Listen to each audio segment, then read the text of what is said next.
Good afternoon, and thank you for joining us for the Oley Foundation webinar, Introduction to LIFT-ECHO, Learn Intestinal Failure TeleECHO, Introduction to Consumers. My name is Andrea Guidi. I am the Executive Assistant for the Oley Foundation. Most of you are probably familiar with the Oley Foundation, but just in case this is your first experience, I'd like to briefly introduce the organization. The Oley Foundation strives to enrich the lives of those living with home nutrition support, both intravenous nutrition, sometimes called HPN or TPN, and tube feeding. We do this through education, outreach, and networking. The Oley Foundation was founded in 1983 by Dr. Lynn Howard and her patient, Clarence Oley Oldenburg. Today, we serve approximately 20,000 members. All of our programs are free of charge for patients and their families. First, a few housekeeping details. You should see a toolbar on the right side of your screen. Click on the orange arrow to show the control panel. In the questions section, you can type any questions you have for me or for the presenter. Please note we will not be responding to the hand-raising function in the control panel. We will answer as many questions as possible during the question and answers period at the end of the presentation. We'll be posting a recording of the presentation after the webinar on the Oley website. Please note that we have muted all of the participants, so you don't need to worry if there's background noise where you are taking the webinar. Now for the presentation. Intestinal failure is a rare, chronic, debilitating disease defined as the reduction of intestinal function below the minimum necessary for the absorption of nutrients and water. Management of IF often involves parenteral nutrition. Although considered a life-saving therapy, parenteral nutrition may be associated with life-threatening complications of liver disease or recurrent central line-associated bloodstream infections. Intestinal rehabilitation programs offer multidisciplinary management of IF with the goal of restoring enteral autonomy and reducing the need for parenteral nutrition support, and sometimes liver and/or intestinal transplantation or referral for such transplant. Access to specialized intestinal care and expert parenteral nutrition management may be challenging for patients who do not live close to intestinal rehabilitation programs. Novel approaches to provide specialized care for IF are necessary. The Expanding Community Healthcare Outcomes, or ECHO model, may be an innovative way to expand and support such expertise. In today's webinar, you will hear from Dr. Kishore Iyer, Director of the Intestinal Rehabilitation and Transplant Program at Mount Sinai Hospital, New York, who is organizing the LIFT-ECHO, Learn Intestinal Failure TeleECHO. This intestinal failure echo is a collaboration among experts in nutrition, gastroenterology, surgery transplant, patient advocacy, and insurers, as well as the ECHO Institute, University of New Mexico, Albuquerque, with the American Society for Parenteral and Enteral Nutrition, ASPEN, as a continuing medical education CME provider. Unfortunately, Joan Bishop, Oley's Executive Director, is unable to join us today. She is under the weather, but as a member of the ECHO Intestinal Failure Network Advisory Board, she was looking forward to participating in today's webinar, so we wish her the best. It gives me great pleasure, however, to introduce today's presenter, Dr. Kishore Iyer. Dr. Iyer is Director of Adult and Pediatric Intestinal Rehabilitation and Transplantation at Mount Sinai Medical Center in New York, Surgical Director of Pediatric Liver Transplantation, and a Professor of Transplant Surgery and Pediatrics at the Icahn School of Medicine at Mount Sinai in New York. Kishore is a Fellow of the Royal College of Surgeons of England and a Fellow of the American College of Surgeons. He has served on the Pediatric Committee and the Policy Oversight Committees of UNOS, United Network of Organ Sharing, and is current chair of the Ad Hoc International Relations Committee. He is also a past member of the Board of Trustees of the Oley Foundation. His current clinical and research interests are in the areas of surgical management of intestinal failure, intestinal transplant, and TPN-associated liver disease, as well as in mathematical modeling for complex medical decision-making. He has published and lectured extensively in those areas. We are thankful to have you presenting today, Dr. Iyer, and I will turn the screen over to you. Thank you very much, Andrea. Let me get my screen up. Andrea, can you confirm that my screen is up? You look great. Excellent. I hope it's not me you're seeing, but rather my screen, which I promise you looks greater than I do. So we're going to talk about a somewhat novel project that we think may be applicable to the problem of intestinal failure. Andrea has given us a wonderful introduction to the problem, and I want to set the stage as to what the problem is that we are trying to solve. Intestinal failure, as Andrea mentioned, is somewhat similar to kidney failure, heart failure, liver failure, that is easier to comprehend. It is simply a failure of the intestine to do the bodily functions required to maintain height and weight in children, maintain weight and healthy well-being in adults. Intestinal failure often requires specialized nutrition support in the form of parenteral nutrition or intravenous nutrition that many of you might be familiar with, and in less severe cases with enteral nutrition or tube feeding. So if I was to try and let me see if I can move to the next slide. Here are my disclosures, none particularly relevant to the talk today. If we get into anything that is relevant, I will point that out. But here's my view of how intestinal failure should be managed. Some of you might be familiar with and have heard the potential value of applying a multidisciplinary approach to the patient with intestinal failure. What does that mean? In many ways, to resort to a cliche, the management of intestinal failure has many tools in the toolbox. Simple nutritional and dietary instruction might be the simplest of them. Novel medical strategies are becoming increasingly important. In selected cases, there might be surgical strategies that one can employ to improve the function of the residual intestine. And if those simpler strategies fail, a small percentage of patients will actually benefit from intestinal transplant. Now, a multidisciplinary program like ours provides all of these therapies. We have nutritionists on the team, we have nurses, we have physician assistants, we have social workers, we have medical gastroenterologists and liver doctors. I have an interest in surgery for intestinal failure, and of course, we're a transplant program. But not every center, not every clinician looking after a patient with intestinal failure has immediate access to all these therapies, and therein lies the problem. So if you look at this as one comprehensive program, the reality is in vast swaths of the country, access to such a comprehensive program is quite difficult to get. I don't want to dwell too much on this slide, but part of the reason I even got interested in this idea is some evidence that there is really a noticeable difference in standards of care and therefore the outcomes that one could expect for intestinal failure between Europe and the US. Now, I'm not completely certain that the evidence is robust. There certainly appears to be better TPN and HPN management in Europe. Some of the reasons for that might be the government oversight and the designation of regional or even national centers that sort of concentrate all their expertise on TPN management. The flip side of that is that most European centers are doing far fewer intestine transplants than we are here in the US. And I don't know what that piece of information really tells us.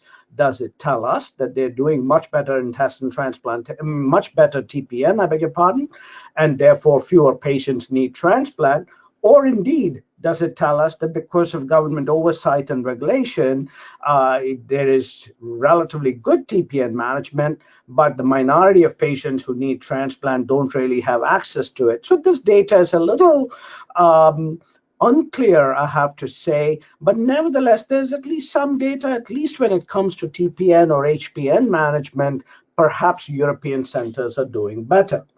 When I look at that in a geographical sense, this is a cartoon, and if any of you comes from a center that is not immediately shown on this map by a star or a clear oval, forgive me. This is just my sort of top of the head attempt at showing the major centers, and at least for the purpose of this slide, I was focusing mostly on adult centers. There are other pediatric centers that we can talk about separately, but right off the bat, that tells you, look at the vast areas of land. If you go west of the midline, if you drop a midline, let's say through Omaha, Nebraska, and you go west, you have to travel vast distances before you find a multidisciplinary intestinal failure center. Now, that's what I'll call it, that being some or more aspects of the intestinal rehabilitation team. I can tell you from my own experience in New York, the patients I see come to us from really sometimes long distances from the Northeast, from Vermont, Maine, Rhode Island, New Hampshire, even the upper reaches of New York. Patients come to see us 6, 7, 8 hours away, and sometimes all they need is really nutritional advice. And it has seemed a shame to me for a long time that patients have to come all this way to see a transplant surgeon when really what they needed was a gastroenterologist or a nutritionist who could provide them help and assistance in doing better. So that then is the problem. But here's an interesting aside. When I put the maps of the US and Europe side by side, again, this is just my sort of gestalt view of where are the intestinal failure centers. You get an idea that actually the US and Europe may not be all that different. Go east beyond Poland, who knows what intestinal failure care is available there, and I suspect not a whole lot. And in case you're wondering why am I seeing all these maps, I promise you this will be over soon, but just humor me. I'm interested in what is it that drives better outcomes, and is there really a difference between what we're doing here in the States and what's happening in Europe? And if you now compare these two maps, these are maps showing population densities, and the darker the color, the more dense the population. And if you then sort of superimpose it to the earlier cartoons I showed you of where the intestinal failure centers are, you get a sense that it's actually the population and the need that is driving where the centers are. So if you're somewhere, North Dakota, South Dakota, Montana, Idaho, unfortunately, the significantly diminished population also implies that specialized care is difficult to access. Okay. Changing gears now. So this problem has been on the back of my mind for now some years. And those of you who might know me or our paths have crossed know that I've been doing this for a long time. So just about 16 months ago, I had a long weekend off and I was looking at things that I don't usually look at. And I came across an article that spoke about Project ECHO, and the doctor who first described it, Dr. Sanjeev Arora. He's a gastroenterologist, in fact, a liver specialist, a hepatologist, a little more specialized, out of Albuquerque in New Mexico. And for those of you, I'm going to let the slide stay there for 30 seconds. For those of you who are internet savvy and like to potter around online, you can make a note of the website that is up top. And I think Andrea said to me that these slides will be up on the Oley website. If you're interested, it's truly a remarkable story of one man's idea that has come a long way. You should look at that website about the original ECHO model. Okay, so I just now, in case you're wondering, wait a second, I came to hear something about intestinal failure and HPN. Don't be disappointed. I'm going to talk about hepatitis C now for a little bit. It has nothing to do with you or me. It has something to do with me. I do deal with some of it, but I'm going to explain to you what the original model was and how we think it might apply to the problem that we're most interested in. So when Dr. Arora in Albuquerque first developed Project ECHO, the problem he was trying to solve was 10, 15 years ago when he started as a liver doctor in New Mexico. For those of you who are familiar, New Mexico is a large state with population that is spread quite widely. And in all of New Mexico, there were just 2 liver specialists. This meant that if somebody had, for the first time, a new diagnosis of hepatitis C, that's a virus hepatitis that affects the liver, if they were asked to see a liver specialist, they would have to see 1 of 2 people, and the wait time to see Dr. Arora was about 10 months. Some of you may be thinking ahead and you can already think, well, I can see where this might be going. But anyway, as Dr. Arora was mulling over his problem about the long wait time to see him and how far patients had to come to see him, he developed the Project ECHO really as with the goal of improving the ability to treat hepatitis C in remote areas of New Mexico away from the main university setting.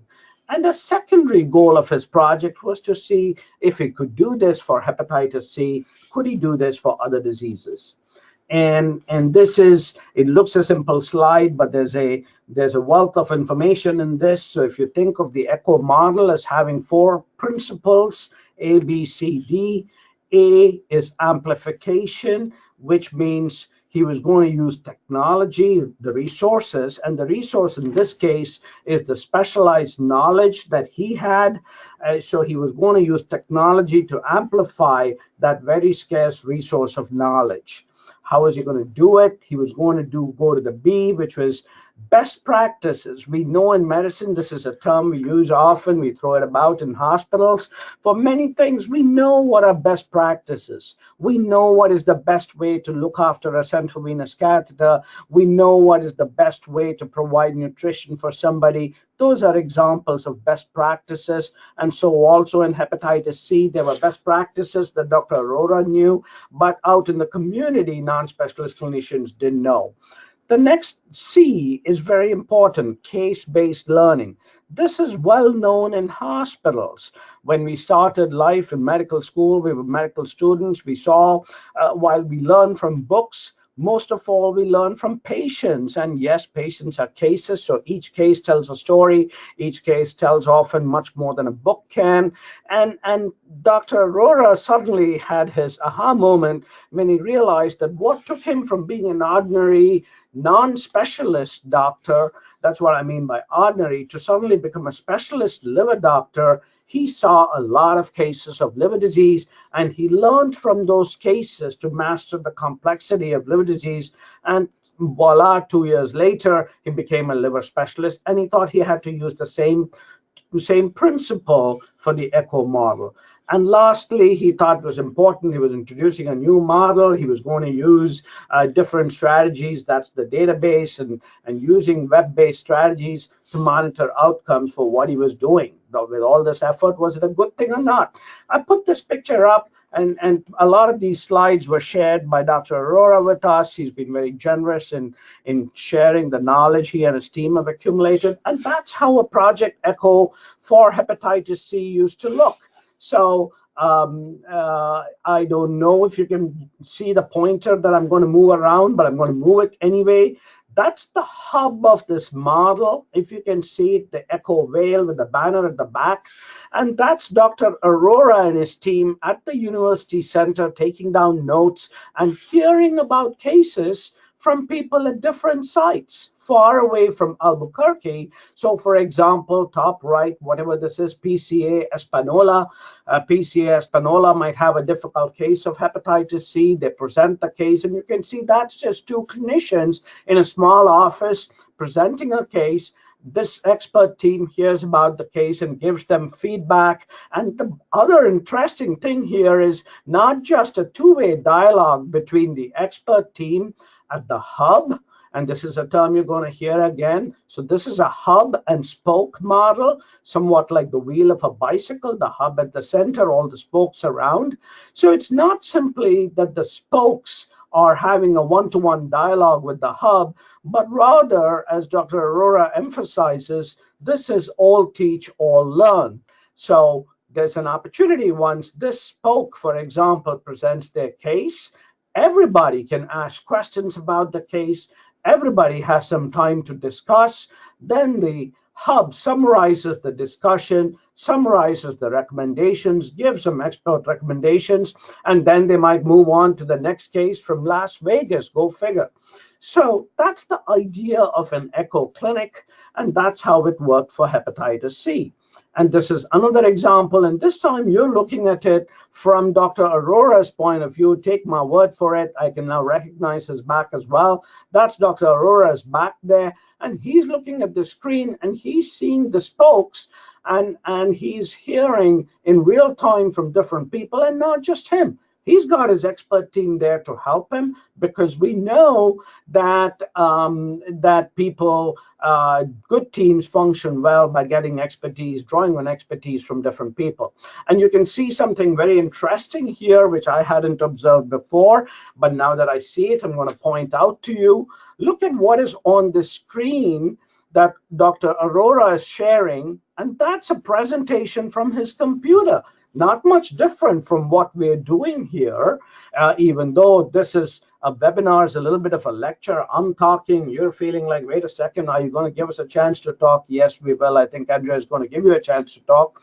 But the interesting thing here is, after the case discussion, Dr. Arora or somebody else from the hub can present 10-15 minutes of a lecture, sharing some best practices on some aspect of hepatitis C. So not only is there case-based learning, there's opportunity to discuss the cases, and then there's the opportunity to actually get a lecture, no different from specialists in training in a big academic hospital would get. And suddenly you can see where this is going. A primary care doctor in rural New Mexico who may have seen 2 cases of hepatitis C in his entire practice, suddenly over the course of 2-3 months starts to feel like, wait a second, I know this. I'm beginning to feel like an expert. Okay, so I'm just in the interest of time and wanting to come back to intestinal failure, I'm not going to spend too much time on this, except to tell you, in case anybody's wondering, wait a second, do I really want to be looked after by a non-specialist in rural Mexico when I have hepatitis C, if I know that there's a specialist in Albuquerque at the university who might do better? So they looked at this outcome very, very carefully. And what they showed was, look at this difference. For patients who are managed in the echo clinic, meaning at a remote site by a non-specialist, somewhat predictably, there were a higher percentage of minorities, often in rural areas. These are just measures of how well they treated the hepatitis C, and I don't want to go into it in great detail, but you can see that the percentage of cure, whether the patients were treated at the university or in an echo clinic by a non-specialist, getting virtual backup from a multidisciplinary team through the echo model, you can see that the outcomes were really almost exactly the same. And these results were published in a premier medical journal and showed really showed really that the echo model was very, very effective in treating a difficult disease like hepatitis C, far removed from the university, with the backup of a virtual multidisciplinary team. This is in some ways, one way I like to think about this, it's not much different from, this happens all the time, even in our own hospital. When I'm walking down the hall, people will stop me and say, hey, can I run this by you? Give me your thoughts about this. And that's how we help each other. If I have a question on something that I don't regularly do, I have a patient with a lung problem, it's many years since I dealt with that, I might see the lung doctor on the way, maybe even by the coffee shop, and I might pull him aside and say, hey, can I run this by you for a few minutes? And this happens all the time in big academic hospitals, and that's how we all get a little better and look after our patients a little better. And in a way, what the echo model does is creates a formal platform that is online and virtual and allows non-specialist clinicians access to that specialist consult. I won't go into this again in great detail, but we can talk about it. Look, you can see the benefit to the patients. Maybe they get better care without having to go very far to the big specialist hospital, so they get better care where they are. What's the benefit to the clinicians? Why should they spend time and effort doing this? In medical practice, and in order to maintain your license, and in order to stay abreast of current developments, doctors and even other clinicians, nurses, for example, nutritionists, for example, have to show evidence of continuing education. And what the ECHO model does is allows us to give participating clinicians these what are called continuing education credits or continuing medical education credits, and we can provide that for free for the effort that these clinicians make in participating in a program like this. And there's something that I've now heard a lot from Dr. Arora. He calls it the joy of learning. And of course, while I never called it that, many of us who are in academic medicine understand it very well. There's a real joy in becoming better at something that you do a lot of, or that you've been struggling with, or you don't understand and you suddenly understand it. There's a self-affirmation and a feeling of self-worth as you get better at what you do. And we all like to work. We all work very hard. In a way, to have a little downtime to stop and think and learn is valuable. And of course, finally, what the model does is in 1 hour, 1 swift hour, it allows non-specialists to get specialty consultation. And this is in the case of hepatitis C with GI docs, with liver docs, psychiatry, infectious disease, addiction specialists, pharmacy, what have you.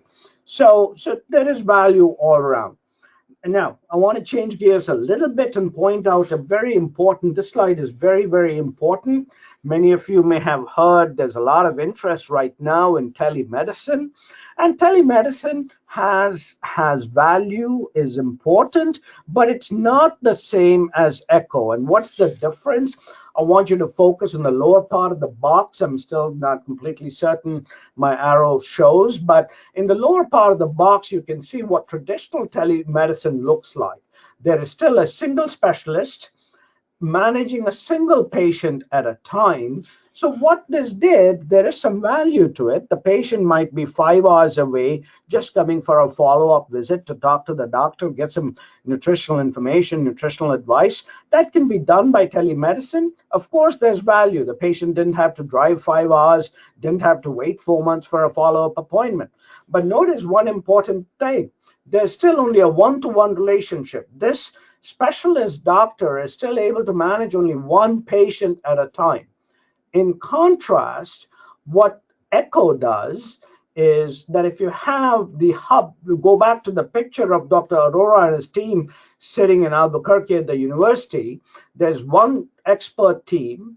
There are many non-expert clinicians who really want to look after the patients right where they live, and there are a ton of patients, many more than this one expert team can manage quickly and see efficiently. But if this expert hub helps to train these non-specialists who in turn manage all these patients, you can see the difference in the relationship. This is one-to-one, this is one or a few to many. And that's the real value of ECHO, especially when you can show that these non-specialists with support of an expert team can actually manage these patients seemingly as well as the experts can.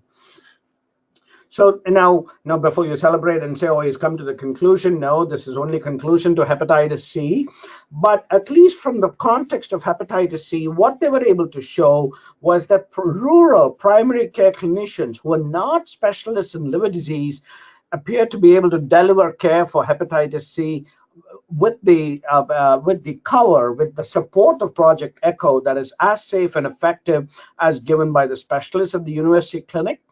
And it appears that Project ECHO improved access to hepatitis hepatitis C care for many New Mexico minorities in remote areas. I've not shown you a lot of the data for hepatitis C. There's a ton of data that they've actually published. I want to get on to what we want to do and hopefully have enough time to answer your questions. So with that, I'm going to sort of quickly give you an overview of how far the ECHO model and the ECHO project has now come, starting from that hepatitis C project just over 10 years ago. So you can see on this slide that now people are using the ECHO model for a variety of different diseases. Things like cancer, heart disease, hypertension, HIV, infectious disease, quality improvement, rheumatology, palliative care, pediatrics, you name it, there seems to be an ECHO project somewhere in the world today.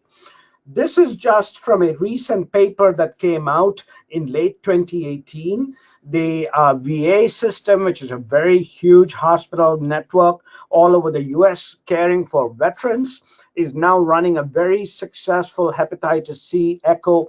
They just published a paper looking after they did about 530 ECHO clinics with hepatitis C, and they've now successfully looked after excuse me, they've successfully looked after several thousand veterans with hepatitis C with really excellent results by using the ECHO model to provide virtual support to non-specialist clinicians.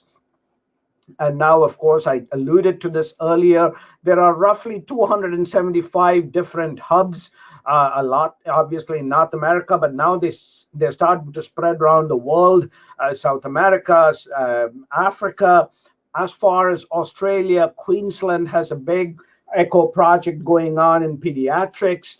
In India, the ECHO project just got a $10 million grant from a couple of different philanthropic funds for early detection of cancer. So this is really a project that is almost revolutionary in what it is trying to do. And with this slide, you can see when Dr. Arora tells us his goal is to impact 1 billion lives by 2025, suddenly that does not look like pie in the sky. It looks very possible. Excuse me. More good news. Uncle Sam finally woke up to this, and in 2015, Congress asked that they wanted more information on the ECHO project. They commissioned a big study, and the Secretary of Health and Human Services was asked to study the impact of Project ECHO. And in end 2016, the House and Senate passed by unanimous vote. Think about it for a second. I don't want to get into political views, but that doesn't happen very often nowadays. This passed unanimously end of 2016. That's called the ECHO Act, and President Obama passed that into law. And more is happening. The government does get to things that we care about, even if they do it a little slowly. What has now happened is there is more work afoot, and they've asked to look to see how ECHO should be funded, what are the things it's effective for, what are the things it's not effective for. And so there is real interest from the government agencies in the impact of this and the recognition that there's so much disparity in healthcare in the US, and the ECHO model might provide a means to address that disparity. With that, I'm going to come to where in the last few slides, believe it or not, I don't have a lot to tell you, but I have a lot of questions to take. As I came across this project, I read about Dr. Arora's initial work. This was over a long Christmas weekend that I got some time off. I sent him an email and said, whoa, this is fantastic. This is what I do. Do you think we can adapt the ECHO model? And he has been absolutely a joy to work with. He's been very supportive of our efforts and continues to be so. So every good project needs a name. I like our name. I can hasten to add that I can't take the credit for it. One of my colleagues finally came up with the name. We're going to call our project Lift Echo, Learn Intestinal Failure TeleECHO. And with a lot of effort over the last year on the part of many people, we are just about close to launch date. We're planning to launch this project in May of 2019. By the way, for any of you wondering if you didn't do biology in high school, this graphic is meant to represent the intestine. It doesn't quite look, it looks much better and much more geometric than the actual intestine, but it's a pretty close facsimile. So we're going to launch this project in May of 2019. It does require a host institution. There's some hardware requirements at the host institution, so that's going to be here at Mount Sinai. Where we initially wanted to launch in the Northeast. I presented some of these ideas at the Oley meeting in Atlanta, and based on that feedback, really from consumers, we decided to make it national. We're going to follow the basic principles of the original ECHO model that you saw earlier. If you remember the ABCD, we're following that fairly faithfully. We've got really robust support from the ECHO Institute in Albuquerque, and we're delighted for that because they've, of course, got expertise and they've successfully helped launch many different ECHO projects. We've put together a medical advisory board, and I'm going to share that with you in a second. I'm going to give you 10 seconds to write down this website for those of you who like to go online. Look at that website. At this point in time, it's a single page. We just launched our website a few days ago, but at least if you watch that, there will be more information in the days to come, and your clinicians will find information there. Here's the project advisory board, and I just want to give a shout out to my colleagues who've really already come along with me for the ride over the last year. It's been a lot of heavy lifting. The first 5 organizations here, University of Illinois, some of you will recognize names from here. Kelly Tappenden is well known in nutrition circles. Marion Winkler is well known in nutrition circles.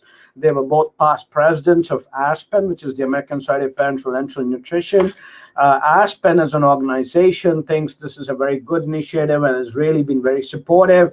And of course, again, I can't say enough, the Oley Foundation Joan was one of the first people I called, and it's been wonderful to partner with the Oley Foundation because we do want to hear the patient perspective. And now we've invited a couple other people, and the last 2 here are interesting. I thought we should have some representation from insurance and industry, just so that 5 years from now, if we're suddenly talking, if this really becomes successful, we want to say, wait a second, help us get this funded, we know who to go to. And so what is the project plan? And this is important. We're planning to do, so basically there will be 2 clinics a month. First and third Tuesday afternoon. We can provide specific details off the Oley website, or we can talk about it in a moment. And each clinic will be only about 60 minutes because clinicians are busy. People don't have time. We're asking them to take an hour out of already busy days. But our goal is very much like you saw with the Hep C clinics. Our plan is to discuss 1 or 2 cases per clinic. And at the end of each clinic, we'll do a 15-20-minute lecture at the most on a topic that is relevant to essentially to Oley consumers. That's really the target clinicians that we're coming to, and I'm going to expand on that in a second. Our hope is also to develop a library of these didactic materials so that if a clinician has a question 2 years from now but thinks, oh, wait a second, I heard about this a couple of years ago, where can I find it? There's an easy place for them to go to. We're going to have a coordinator at Sinai who will help coordinate all this, since unfortunately I have other things to do and can't do this full time, and it's already taking some time. Now, this last line is very important, and in case any of you is disappointed, don't be. There's a real reason I wanted to really try and speak with consumers directly, both at the Oley meeting last year and again through this webinar, and maybe more to come. This clinic, these echo clinics are not directly open to consumers, not directly open to patients. Now, that might sound disappointing at first blush, but there's a reason for that. This is not much different than two doctors speaking about a patient in a hospital and exchanging confidential information. As many of you know, confidentiality laws are very, very strict. Not even inadvertently can we afford to let slip or disclose what is highly personal and private information. So this is what's called a HIPAA compliant clinic, where cases can be discussed freely and clinicians can exchange and give opinions freely. That is why it's not open to patients and consumers, but I'm going to show to you that I think there is still real value, and I really, really hope that consumers and patients will see the value to their engagement in this project. I'm going to come to that in a second. That'll be the last slide on my second last slide. This is not completely relevant to you, but if any of you suddenly wins the lottery or a jackpot and wants to fund a good project that doesn't immediately have funds, it doesn't go to my vacation fund, but right now we're somehow scrambling together to fund this project, and we are going to be applying for governmental research grant funding. We're targeting clinicians in different ways. We want more clinicians to engage in this effort, because the more clinicians, doctors, nurses, pharmacists, nutritionists, it doesn't matter what type of clinician, anybody interested in intestinal failure, in major abdominal problems, in TPN, in HPN, in enteral feeding, anybody who looks after patients with that, we think will benefit from engaging in this effort. And there will need to be a research component to this down the road as we look at research funding, but that will be a separate IRB approved, and obviously that is important in order to protect patients' interests and research subjects' interests. So that's a whole separate thing, not primarily because of the fact that we don't have research funding right now. We're not doing that. One thing I do want to say, for the moment, we're focusing primarily on adults, but we're not excluding pediatricians or pediatric clinicians. But fairly soon, almost right behind, there will be a dedicated pediatric intestinal failure echo coming, so watch this space. So what can you do to engage? You can alert your physician, I said, but really, instead of physician, you can read clinician. It could be a nutritionist who might be your champion. I know how this works. Unfortunately, for good or bad, out in the community, there are many patients, many consumers who are struggling to find a clinician with interest or expertise in their problem. That could be a doctor, it could be a gastroenterologist, it could be a surgeon, it could be a trauma surgeon. I've seen it all. It could be a pharmacist, a nutritionist, a nurse, a PA, you name it, I've seen it. So whoever is your clinician, whoever is batting for you, whoever is looking after you or writing your TPN, encourage them. First, alert them to this project, encourage them to participate.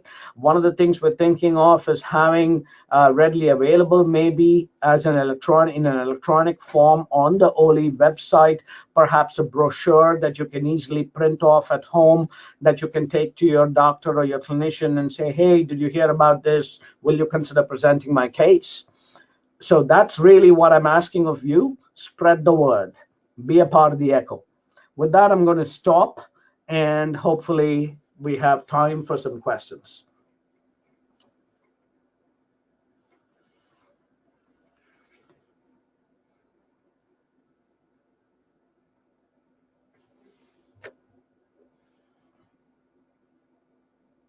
Andrea, I am not hearing anything. I don't know if there are questions. Oh, thank you, Dr. Iyer. We are happy to move on to the question and answer sessions.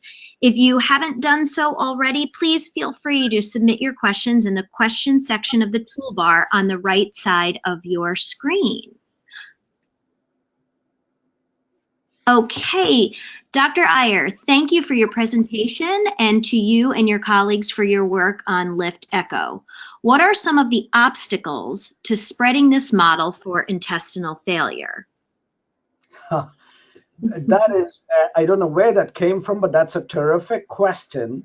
And it is the question that's keeping me up at night right now. Actually, that's not true. Not because it's not an important question, because very little keeps me up at night. The real obstacle is the rarity of the disease. What do I mean by that? Go back to the original model of hepatitis C. Part of the reason I think the ECHO model succeeded so dramatically, worked so well for hepatitis C, because hepatitis C is so prevalent. So the average primary care doctor at any given time might have 10 patients with hepatitis C. So for a primary care doctor, it's well worth his or her time to participate in ECHO, to learn more about hepatitis C, to learn what is new, what's hot, what's a problem, how do you deal with difficult cases, what are the tests you do for hepatitis C. But when you think of intestinal failure, many primary care docs could go through their entire career and see one or two patients with intestinal failure. So that's, to some extent, that's the burden, that's the challenge that we face when we look at how intestinal failure is looked after in the US. But that's also the obstacle for ECHO, because ECHO will work, this intestinal failure ECHO will work well if we have a specialist hub and we have many participating clinicians who want to learn more and say, hey, we want to do intestinal failure care better. But if all we have right now, we have the specialist team ready and waiting, right? But come May 2019, we're going to have two clinics in May, first and third Tuesdays in May, we're going to have two clinics.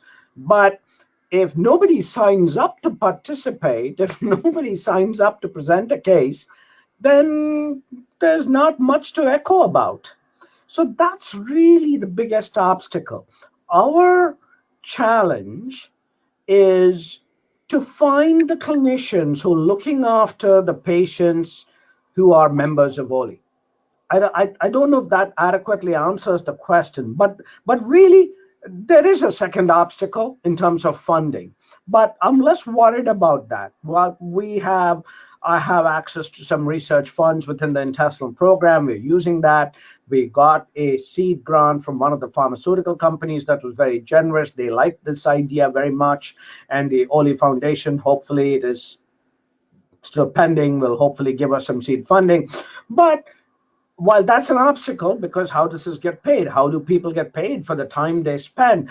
I'm in a big academic institution, and I've been doing this long enough that I have the luxury of saying, hey, this is a project I believe in, and I'm going to carve myself some time out and do this. And nobody's watching over my back to say, what did you do today? But a non-specialist clinician in rural New York may not have that luxury. So that's an obstacle that really everybody's busy. Clinicians far removed from specialist centers are busy. They have a full practice. They're running around seeing patients. They, and look, here's the reality. For some clinicians, this taking an hour out directly hurts livelihood, and I'm being as blunt as I can. But I'm less worried about that. I'm convinced that for the most part, most clinicians, most doctors, most nurses, most nutritionists want to do the right thing for their patients, want to do well, want to care for them well. And so if we can get this message to the clinicians who are looking after patients with intestinal failure, this will succeed. But that's the obstacle. Wonderful. Thanks, Dr. Iyer. Are there any other questions out there?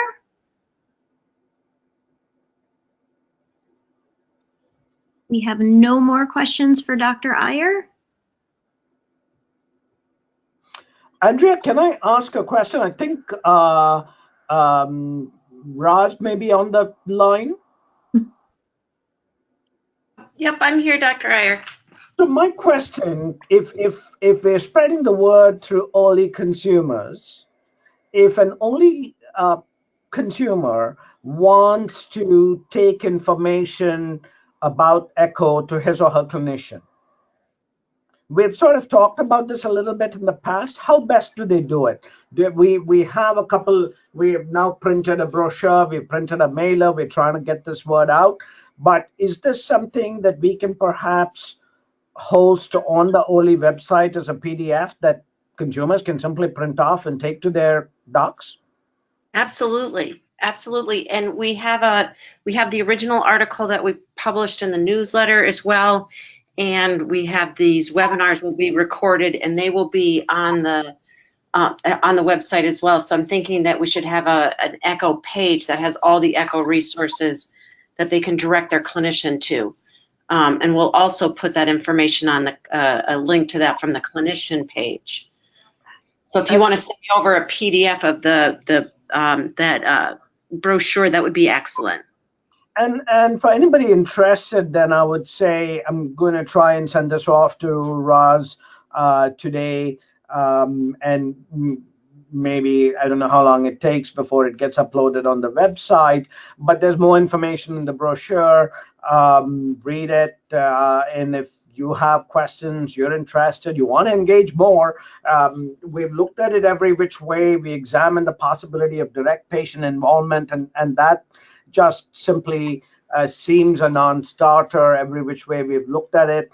But definitely we really want patient engagement in this, and one of the reasons Oley's taken such an active role through my early discussions with Joan, Roz, and Lisa Metzger is that we want the patient and consumer voice, and we think Oley members are powerful advocates for themselves or their family members, and I think this is a way you can take that advocacy one step further directly.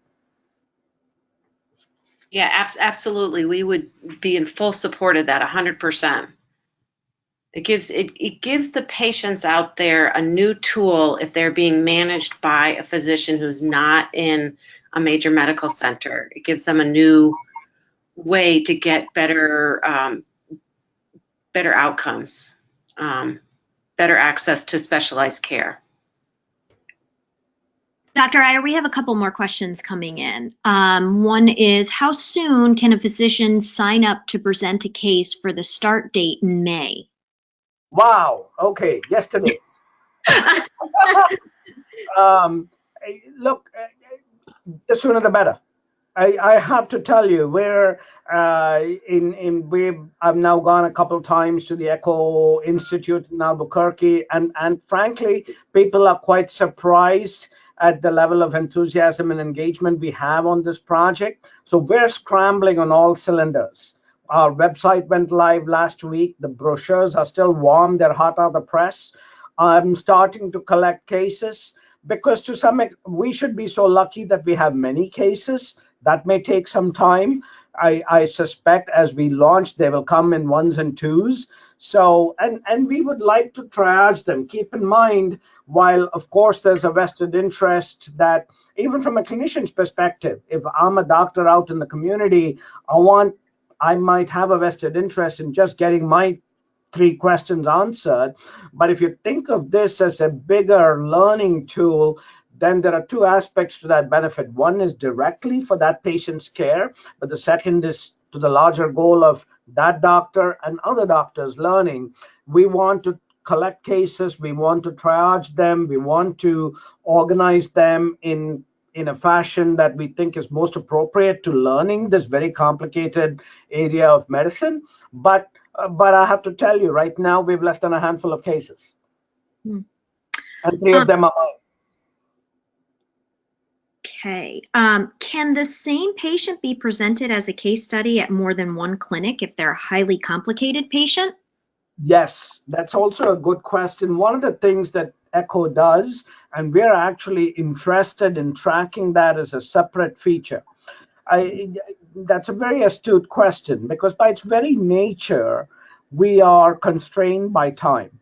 We are giving ourselves 60 minutes per clinic, which is in part to be mindful of other people's time. I might be very interested in this. This has taken a life of its own, and I really believe very firmly that this is a good thing. So I might be willing to devote more time to it, but others have other commitments and they may not have the time. So to present a very complicated case in 15 minutes and have 15 minutes of discussion sometimes might not do justice to a case. Some of you might know, sometimes I see a new patient, I can spend 2-3 hours with the new patient. And while that's a good thing for that patient, it is also at the heart of the problem. That means the average wait time today to see me is about 4 or 5 months. And so the dilemma is, how do you present a complicated case in a short time? One thing is, we're going to create templates. These will be standard templates of key information.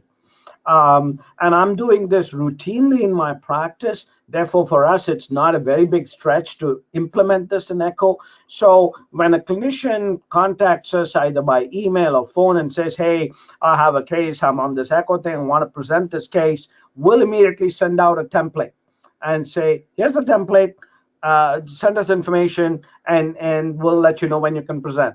So not only does it limit the presentation to the key important features of the case, it also forces the discussion to be very focused on the case, but it allows us the opportunity to say, hey, we need some additional information. That might be something as simple as, why don't you do a CAT scan? Or why don't you start this medication, and can you present that case again to us in 2-3 weeks to let us know how the patient's doing? So this is really has the potential to be a very dynamic way to influence patients' care for the better. And cases can be presented then more than once, where you can actually get some longitudinal follow-up, not much different from me seeing a patient in my practice. Excellent, excellent. Well, I think we've run out of time for questions. So for more information on the ECHO program, feel free to read the featured article, Introducing an Innovative Model for Education and Patient Care by Miriam Winkler, Kelly Tappington, and Kishore Iyer in Oley's January and February issue of the Lifeline letter, as well as the website liftecho.org. Thank you, Dr. Iyer, for an excellent presentation. We appreciate you sharing your expertise. Thank you to all the participants for joining us today. We'll post a recording of the presentation on the Oley website in case you'd like to view it again. We hope you'll join us for another webinar. To view our schedule of upcoming webinars and past recordings, visit the Oley website at oley.org/webinars. That's all for today. Thank you and have a nice day. Thank you very much, Andrea. Thank you all. Take care.